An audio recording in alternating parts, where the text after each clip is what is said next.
ಕೇರಳ ಪೊಲೀಸರು ತನಿಖೆ ಮಾಡಿದ್ರು. ಆ ತನಿಖೆ ಮಾಡಿದಂತಹ ಪೊಲೀಸ್ ಅಧಿಕಾರಿ ಕೊಟ್ಟಂತಹ ಒಂದು ಹೇಳಿಕೆಯನ್ನು ನಾವು ಗಮನಿಸಿದ್ರೆ ಬಹುಶಃ ಈ ಪ್ರಶ್ನೆಗೆ ಉತ್ತರ ಸಿಕ್ಕಿತ್ತು.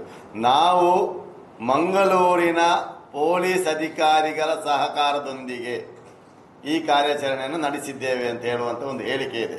ಒಂದು, ನಾವು ಇದೆಲ್ಲವನ್ನು ಬದಿಗಿಟ್ಟು ನಾವು ಸಾಮಾನ್ಯ ಜನರಾಗಿ ನಾವು ಚರ್ಚೆ ಮಾಡುವ ಅಂತಹ ಒಬ್ಬ ದಷ್ಟಪುಷ್ಟವಾದಂತಹ ಒಬ್ಬ ವ್ಯಕ್ತಿಯನ್ನ ಒಂದು ಸಿಂಗಲ್ ಮ್ಯಾನ್ ಒಬ್ಬಂಟಿ ವ್ಯಕ್ತಿ ಆ ಪ್ರದೇಶಕ್ಕೆ ಹೋಗಿ ಆ ರೀತಿಯಾದಂತಹ ಒಂದು ಕೊಲೆ ಮಾಡಿ ನಂತರ ಅದನ್ನ ಬಾವಿಗೆ ಹಾಕುವಂತಹ ಆ ಪ್ರಮೇಯ ನಡೆದಿದೆಯಲ್ಲ, ಇದನ್ನು ಯಾರಾದರೂ ಒಪ್ಪಲಿಕ್ಕೆ ಸಾಧ್ಯ ಇದೆಯಾ? ಸಿಂಪಲ್ ಆಗಿ ನಾ ಕೇಳ್ತೇನೆ. ಇನ್ನೊಂದು ವೇಳೆ ಅದು ಕೇರಳ ಸರ್ಕಾರವೇ ಆಗಿರಲಿ ಅಥವಾ ಅದು ತಮಿಳುನಾಡು ಸರ್ಕಾರವಾಗಿರಲಿ, ಯಾವುದೇ ಸರ್ಕಾರ ಆಗಿರಲಿ, ಒಂದು ವೇಳೆ ಕೇರಳ ಸರ್ಕಾರವೇ ಆಯಿತು, ನಮಗೆ ಬದ್ಧತೆ ಇದೆಯಲ್ಲ, ರಾಜ್ಯ ಸರ್ಕಾರಕ್ಕೆ ಬದ್ಧತೆ ಇದೆಯಲ್ಲ. ನಮ್ಮ ರಾಜ್ಯದ ಒಬ್ಬ ಆಟೋ ಚಾಲಕನ ಈ ರೀತಿಯ ಒಂದು ಕೊಲೆ ನಡೆದಿದೆ, ಇದರ ಈ ಒಂದು ಇನ್ವೆಸ್ಟಿಗೇಷನ್ ಸರಿಯಾದ ದಿಕ್ಕಿನಲ್ಲಿ ನಡೀತಾ ಇದೆಯಾ ಇಲ್ವಾ ಅನ್ನುವುದರ ಆ ದೂರದೃಷ್ಟಿ ನಮ್ಮಲ್ಲಿ ಇರಬೇಕಲ್ಲ. ಅದರ ಬಗ್ಗೆ ನಮ್ಮಲ್ಲಿ ಆ ಬದ್ಧತೆ ನಮ್ಮಲ್ಲಿ ಇರಬೇಕಿತ್ತಲ್ಲ. ಯಾಕೆ ನಾವು ಅದನ್ನ ಆ ಒಂದು ಎನ್ಕ್ವೈರಿಗೆ ನಾವು ಇದು ಮಾಡಲಿಲ್ಲ? ಸರ್ಕಾರ ಅಲ್ವಾ, ನನ್ನ ಪ್ರಜೆ ಅಲ್ವಾ?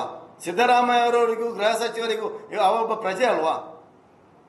ಅವನ ಕೊಲೆ ಆಗಿದೆ ಅಂತ ಹೇಳುವಾಗ ಒಬ್ಬ ವ್ಯಕ್ತಿ ಯಾವ ರೀತಿ ಕೊಲೆ ಮಾಡಿದೆ ಅಂತ ಹೇಳುವಂತ ಆ ಗ್ರಹಿಸ್ಲಿಕ್ಕೂ ಆಗದಂತಹ ರೀತಿ ಅಲ್ವಾ ಅದು?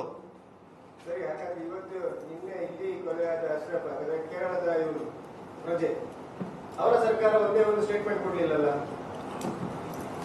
ಇಷ್ಟರವರೆಗೆ. ನಿನ್ನೆ ರಾತ್ರಿಯವರೆಗೆ, ರಾತ್ರಿ 2 ಗಂಟೆಯವರೆಗೆ, ಬಹುಶಃ 2-2:30 ಗಂಟೆಯವರೆಗೆ ಅವನು ಇಂಥವನೇ ಅಂತ ಹೇಳಿ ಸ್ಪಷ್ಟವಾಗಿ ಹೇಳಲಿಕ್ಕೆ ಸಾಧ್ಯವಾಗಲಿಲ್ಲ. 2:30 ಗಂಟೆಗೆ ಆತನ ಸಹೋದರ ಅಬ್ದುಲ್ ಜಬ್ಬಾರ್ ಅವರು ಬಂದು ಆ ಒಂದು ಶವವನ್ನ ಪರಿಶೀಲನೆ ಮಾಡಿಕೊಂಡು ಅವರು ಅದನ್ನು ಐಡೆಂಟಿಫೈ ಮಾಡಿಕೊಂಡು ಗುರುತಿಸಿದ ನಂತರ ಆಗಿರುತ್ತದೆ ಇಂತಹ ವ್ಯಕ್ತಿ ಅಂತ ಹೇಳಿ ಗೊತ್ತಾಗಿರುವಂತದ್ದು. ಆ ಮರಣ ಇವತ್ತು ಅವರ ನಾಡಿಗೆ ಹೋಗಿ, ತಾಯ್ನಾಡಿಗೆ ಹೋಗಿದೆ. ಅವರ ಆ ಒಂದು ಮರಣ ದಫನ ಕಾರ್ಯಕ್ರಮ ನಡೆದ ನಂತರ ಈಗ ಲೈವ್ ಆಗಿ ಏನಿದೆ, ಸರ್ಕಾರವು ಅಲ್ಲಿಯ ಬೇರೆ ಬೇರೆ ರಾಜಕೀಯ ಮತ್ತು ಸಾಮಾಜಿಕ ನೇತಾರರ ಹೇಳಿಕೆಗಳು ಬರಲಿಕ್ಕೆ ಸ್ಟಾರ್ಟ್ ಆಗಿದೆ. ಈಗ ಪ್ರತ್ಯಕ್ಷದರ್ಶಿಗಳು ನಿಮ್ಮ ಹತ್ರ ಹೇಳಿದ್ರು ಅಲ್ಲಿ ನಡೆದ ವಿಷಯ. ನೀವು ಅವರನ್ನ ಇಟ್ಕೊಂಡು ನೀವೊಂದು ರಾಜಕೀಯ ಪಕ್ಷವಾಗಿ ಯಾಕೆ ಕಾನೂನು ಹೋರಾಟ ಮಾಡಬಾರ್ದು? ನೀವು ಹೇಳ್ತಾ ಇರೋದು ಅಲ್ಲಿಂದ ಕಂಪ್ಲೀಟ್ ತಪ್ಪಾಗಿದೆ ಅಂತ ಹೇಳಿದ್ರೆ ಕಾನೂನು ಮೂಲಕ ನೀವು ಹೋಗ್ಬೋದಲ್ಲ. ಅವರನ್ನು ನೀವು ರಕ್ಷಣೆ ಮಾಡಿಕೊಂಡು ನಿಮ್ಮ ಮೂಲಕ ಅವರಿಗೆ ಕೊಡುವಂತ ನ್ಯಾಯವನ್ನು ನೀವು ಕೊಡ್ಬೋದು. ಖಂಡಿತವಾಗಿಯೂ ಕಾನೂನಿನ ಹೋರಾಟ ಇದರಲ್ಲಿ ನಿರಂತರವಾಗಿರ್ತದೆ ಅನ್ನೋದನ್ನು ಸ್ಪಷ್ಟವಾಗಿ ಹೇಳಲಿಕ್ಕೆ ಇಷ್ಟಪಡ್ತೇವೆ.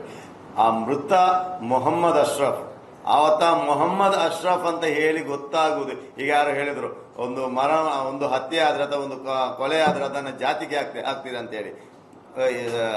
ಈ ಒಂದು ಮಾಧ್ಯಮದ ಮುಖಾಂತರ ನಾನು ಸ್ಪಷ್ಟವಾಗಿ ಹೇಳಲಿಕ್ಕೆ ಇಷ್ಟಪಡ್ತೇನೆ. ಸೋಮವಾರ ದಿವಸ ಒಂದು ಮೃತದೇಹ ಇದೆ ಅಂತ ಹೇಳಿ ಮಾತ್ರ ನಮ್ಗೆ ಗೊತ್ತಾಗಿದ್ದು. ಅವ ಯಾವ ಜಾತಿಯವ, ಯಾವ ಧರ್ಮದವ ನಮ್ಗೆ ಗೊತ್ತಾಗ್ಲಿಲ್ಲ. ನಮ್ಗೆ ಆತ ಮೊಹಮ್ಮದ್ ಅಶ್ರಫು ಅವನು ಕೇರಳದ ಮಾನಂದವಾಡಿಯವ ಅಂತ ಹೇಳಿ ನಮ್ಗೆ ಗೊತ್ತಾಗುವಂಥದ್ದು ನಿನ್ನೆ ದಿವಸ. ಅದು ಸ್ಪಷ್ಟವಾಗಿ ಗೊತ್ತಾಗುವಂಥದ್ದು ನಿನ್ನೆ ರಾತ್ರಿ 2:30 ಗಂಟೆಗೆ. ನಾವು ಹೋಗಿರುವಂಥದ್ದು ಒಬ್ಬ ಮನುಷ್ಯನ ಗುಂಪು ಹತ್ಯೆ ಆಗಿದೆ.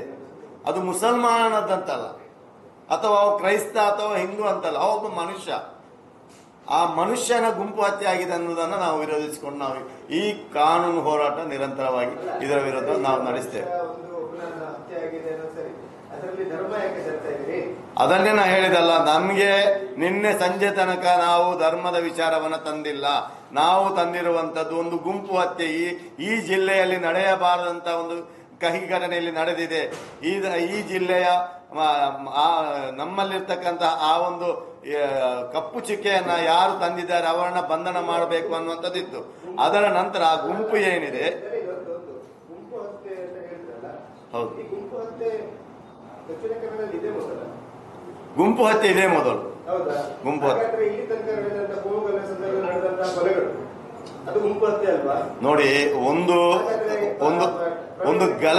ಒಂದು ಗಲಭೆ ನಡೆದಂತ ಸಂದರ್ಭದಲ್ಲಿ ಪ್ರಚೋದಿತವಾದಂತಹ ಯಾವುದೇ ತಂಡ ಇರ್ಬೋದು, ಅದು ಸುರತ್ಕಲಲ್ಲಿ ನಡೆದಂತಹ 7-8 ಕೊಲೆಗಳಿರ್ಬೋದು, ಆ ಗುಂಪು ಕೃತ್ಯಕ್ಕೂ ಇದು ಉದ್ದೇಶಪೂರ್ವಕವಾಗಿ ನಡೆದಂತಹ ಆ ಒಂದು ಗುಂಪು ಹತ್ಯೆ ಏನಿದೆ, ಇದು ಮಾಬ್ ಲಿಂಚಿಂಗ್.